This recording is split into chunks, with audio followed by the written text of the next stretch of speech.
ச்சே! மனோஜால நிம்மதியா ஒரு திருட்டு கல்யாணம் கூட பண்ண முடியலையே!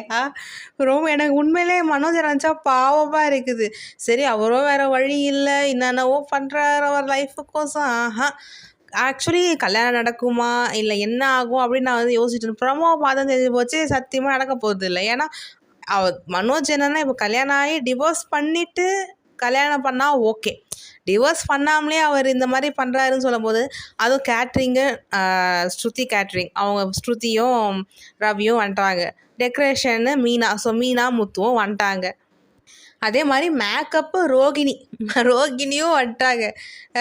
இந்த ட்விஸ்ட்டை சத்தியமாக நான் எதிர்பார்க்கவே இல்லை. என்னடா இது ஒரே குடும்பத்தில் எல்லாரையுமே இது பண்ணியிருக்காங்க அப்படின்ட்டு. அதே மாதிரி அவங்க அம்மா சொல்லுவாங்க, இந்த மாதிரி இவங்க குடும்பத்தை பற்றி நான் மொத்தமே வந்து விசாரிக்கும்போது தெரிஞ்சுக்கிட்டேன் அப்படின்னு. ஆனால் அவங்க ஃபோட்டோ அந்த மாதிரி எதுவும் பார்க்கல போல். மனோஜ் என்ன பண்ண போகிறாருன்னு தெரில. என்ன பண்ண கண்டிப்பாக கல்யாணம் வந்து நின்றுடும். பார்க்கலாம். ஆனால் உண்மையிலேயே மனோஜ் அந்த கேரக்டரை பார்க்கும்போது பாவமாக தாங்க இருக்குது எனக்கு சத்தியமாக. பார்ப்போம் என்ன நடக்குது அப்படின்ட்டு. உங்கள் கருத்துக்களை கமெண்ட் செக்ஷனில் ஷேர் பண்ணுங்கள்.